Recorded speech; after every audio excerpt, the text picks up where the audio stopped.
Jerusalem is a 2015 Israeli found-footage horror film written and directed by Doron and Yoav Paz. The film follows two American girls who venture to Jerusalem. Shortly after arriving, however, the city becomes a war zone against demonic forces. Will they escape, or will they fall to the horde? I recall hearing a ton of hype about this movie when it was coming out, but since then I've heard nothing. Even the supposed sequel seems to have died off. Was this movie above its peers? Is it a hidden gem? Or will it just be another failed found-footage film that makes us all go, oy vey? Let's travel to Jerusalem. After a few scary images and text, we see footage of a gathering. Seems a woman died 3 days ago, but came back, and she was not in the mood for New Testament niceties. They all believed in different gods, but on that night, they were all dealing with the same devil. Well, none of our religious devices are working, so time to bust out Old Faithful.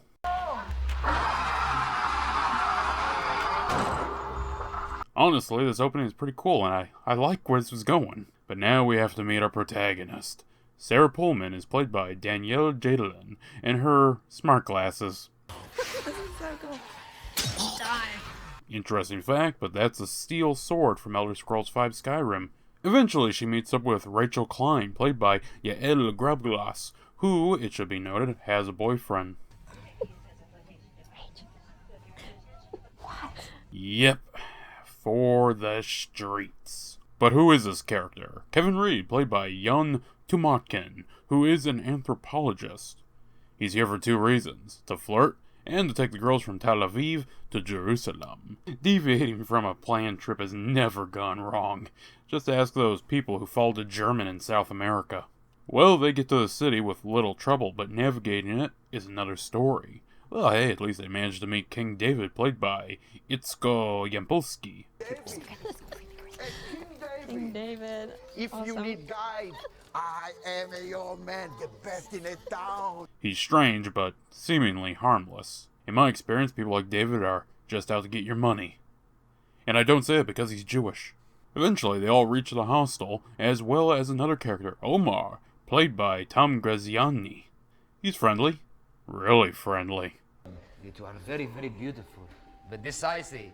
Please, cold lemonade, ice squeeze. Thanks. Well, hey, you know what? Friendliness has its perks as he's upgraded our two leading ladies. Like, This is your premium suite. After spending time in Canadian hotels, I know this isn't that bad. No, what is bad is that after sleeping away the day, Sarah wakes up to find everyone missing. A burqa-clad woman beckons, she follows. But what does she want? To do the funky chicken dance. What? Well, time to get high. And getting high leads to stumbling through the streets at night, which, surprisingly enough, have crime.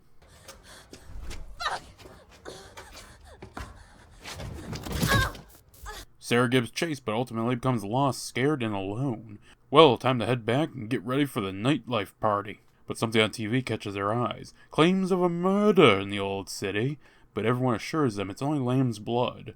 Killing in Jerusalem never happens. After a brief encounter with King David, the group is off to the party, and we meet one more character, an IDF soldier, Tomer, played by Ori Zaltzman. Needless to say, there's hints of tension between Omar and the IDF soldiers, but more importantly, it should be noted that Rachel is a goddamn whore in this film. Like, over the course of the past 30 minutes, she has wanted to hop on anything slightly cylindrical.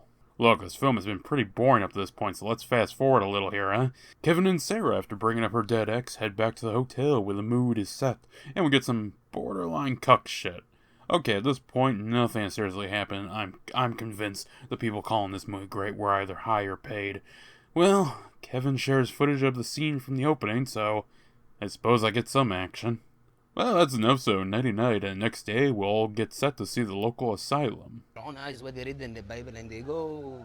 You mean Jerusalem syndrome? More importantly, we get to see Solomon's quarries, which will probably come into use around the third act. Honestly, with over half the film over, all the action will probably be in the third act. Well, Kevin isn't feeling well, so once again back to the hotel, where Kevin really starts to fucking panic. Time to make him disappear? Causing panic in an already tense part of the world? That might cause trouble. That night trouble happens.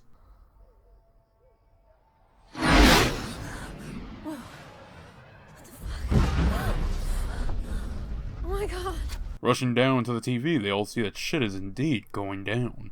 Opening up the news on her glasses, we see that it's happening, and news spreads fast. Also, her dad calls, which is weird considering he thinks they're in Tel Aviv, but whatever. Time to go dark. Tomer stops by to try and keep everyone calm, but with a broadcast telling everyone to leave, they move as one through the streets. But oh no, Kevin is still in the asylum. The IDF soldiers go in with Sarah to try and find him, but after getting weirded out, they depart, leaving her alone to find him.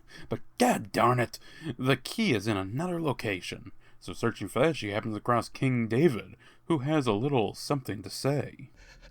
My mommy died. We are buried her. And then she come back. Well, that's very nice, but Sarah has the keys, and narrowly escaping an encounter with the infected, she frees Kevin. And the asylums must do something good because he seems a lot more calm, all things considered. Working their way through the confusing streets, they once again meet David, as well as the icon of sin. Small city. And because Sarah is a fucking idiot, she doesn't see the wall and crashes. I know things are tense, but if you could just not forget how to ride a bike, that'd be swell. Well, hey, at least the gang is all back together again. The new problem is now that the old city is quarantined, and much like that movie, I think most of you are gonna die. Oh, and they fly now. Holy shit. These fuckers can fly? Taking cover in a religious building buys them a bit of time to debate their next course of action. It's the ground. Tomer, that's enough. Debate. Fall into disarray. Tomato, tomato. Well, with the morale falling harder than the walls of Jericho, at least Rachel is holding out hope. She dies now, doesn't she?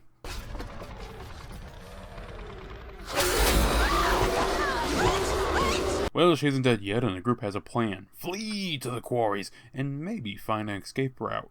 Only problem is that Rachel is looking worse, and when it's discovered, the IDF understandably don't like what they see. I mean, when it's that bad, I think we can all agree it's time to execute. I criticize this a bit more, but it gets even dumber when an infected drops down. Instead of lighting her up, they try 2 shots, and one soldier buckles, and Tomer just turns around.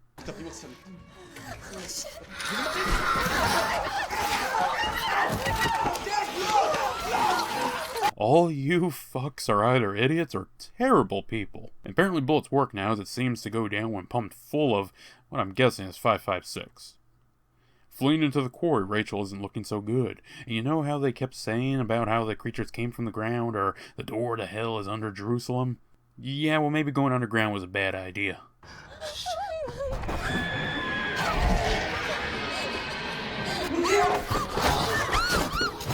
So, one way too late suicide, and Sarah finds herself in the bad part of the forest game.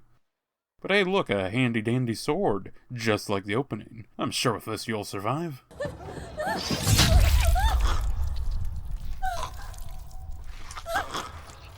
Well, I didn't say he'd survive. Wait, did the demons just not attack him? Was he the idiot running around? He has a light on, why did he never announce himself? Well, with everyone dead save for Kevin and Sarah, they sit together in the dark until one creature comes face to face. But this is no ordinary demon. No, the class is identified as Joel, Sarah's dead brother, as I just found out while writing this. Well, he's not here for a bite. Instead, he leads them through the tunnels into some water room and towards a gate leaving Jerusalem. But the thing about fighting infected enemies, they basically have poison damage.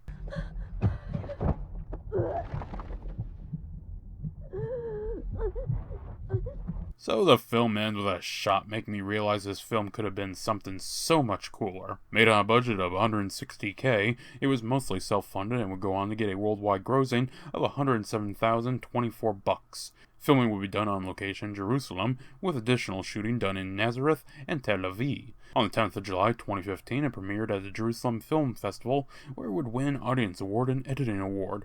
Also, they'd be nominated for Best Israeli Feature. Later on, they'd win an award for Best Feature Film at the Dracula Film Festival and be nominated Best Makeup by the Israeli Film Academy. The final release of the film would be in Poland on television September 21st, 2017. Pretty much all nations refer to the movie as Jerusalem. The Czech Republic titled it Jerusalem Gate to Hell. Honestly, not the worst title I've ever heard. This is also not the worst found footage film I've seen. However, that's such a low bar that really the slightest bit of effort, it'll put you above it. When the shit starts going down, the film is serviceable. I did like seeing the demons and whatnot. That said, you have to sit through so much boring shit. I started to feel like I was watching someone's travel vlog, and they were like, I can make something out of this. Also, the glasses for every cool thing they did, like the facial recognition. They repeated the same annoying tropes like the digital effects. They started happening so much that at times I might as well have just closed my eyes. The characters leave something to be desired too. The only one I didn't outright hate was Omar. I really didn't care for anyone else, and when their time came to die, I was left disappointed again. None of the deaths really hit the mark. The best parts are the glimpses of the fighting, but all it does is make me want to see more of that, and less of whatever these schmucks were doing. For every slightly interesting thing it does, it goes right back to idiotic tropes twice over. I legit don't see what all the hype was. It's impressive it was made on such a low budget, but I just can't recommend Jerusalem. Maybe the sequel will be good if that ever comes out, but this first entry is a below meh feeling. Also, I'm sorry, but I've used those glasses before. There is zero chance they'd last the entire event, and those things would be burning a hole in her head. The Nephilim, the mighty giants. Oh, we are flat.